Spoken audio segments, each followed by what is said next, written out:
എടേ രാവിലെ മരുന്നിന് പോലും ഒരെണ്ണത്തിനെ കാണുന്നില്ലല്ലോ. എന്റെ അവിടെയൊക്കെ ഇറങ്ങി തിരിച്ചപ്പോഴേ വിചാരിച്ചത് തന്നെ. വേണ്ട വരുന്നതേ ഒരു ചമലക്കിളി. അളിയ വണ്ടി കൊള്ളാം, ഒന്ന് ലൈനിട്ട് നോക്കിയാലോ? അന്നത്തെ പോലെ തല്ലുവല്ലോ കിട്ടിയാലോ? തല്ല് കിട്ടിയാലും സാരമില്ല, ഇപ്പൊ ഇവിടെ ആരുമില്ല. നിങ്ങൾക്ക് രണ്ടുപേർക്കും ധൈര്യമില്ലാത്ത സ്ഥിതിക്ക് ഞാനൊന്ന് മുട്ടി നോക്കാം. അമ്പലമുക്കിലേക്കുള്ള ബസ് ഇവിടെ നിർത്തൂലേ? അങ്ങോട്ടേക്കായിരിക്കും. അല്ല, ഒറ്റക്കേ ഉള്ളൂ.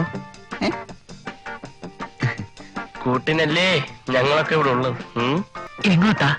അറിഞ്ഞിട്ട് എന്ത് വേണം? അല്ല, ഒരു പെൺകുട്ടി ഒറ്റക്കൊരിടത്ത് നിൽക്കുമ്പോ അവളെ പരിരക്ഷിക്കേണ്ട ചുമതല ഒരു ഇന്ത്യൻ പൗരനെന്ന നിലക്ക് എനിക്കുണ്ട്.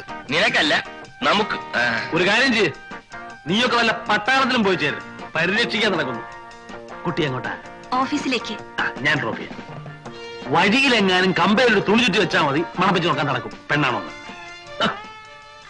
നമ്മൾ വിഷമിക്കണ്ട, ഞാൻ ഡ്രോപ്പ് ചെയ്യാം. എന്താ പേര്? ലത. നൈസ്.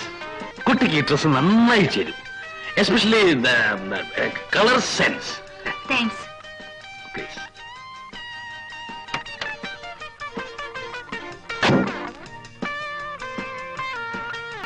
കളവൻ നമ്മളെ വെട്ടിയിട്ട് സ്വന്തമായി ശൃംഗരിക്കാനുള്ള പരിപാടിയാ. വാ.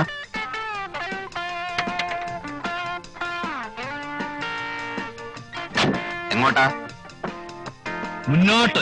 ഏതായാലും അമ്മ വന്നത് വളരെ നന്നായി. ഞങ്ങളും ആ വഴിക്കാം, ഒന്ന് വിട്ടേ. വേണമെങ്കിൽ ബസ് വാഴ അടിക്കൊണ്ടിരിക്കാതെ കേറേ. വണ്ടി വിടമ്മാവാ. എവിടാ നിങ്ങക്ക് പോകേണ്ടത്? നേരെ പോട്ടമ്മാവാ. വയസ്സുകാലത്തെങ്കിലും ഒരു ഉപകാരം ചെയ്തുകൂടെ? പോട്ടമാവാ. വിടമ്മാവാ. പെട്രോളൊക്കെ ഉണ്ടല്ലോ, ജാലിയായിട്ട് വിട്ടു പോ.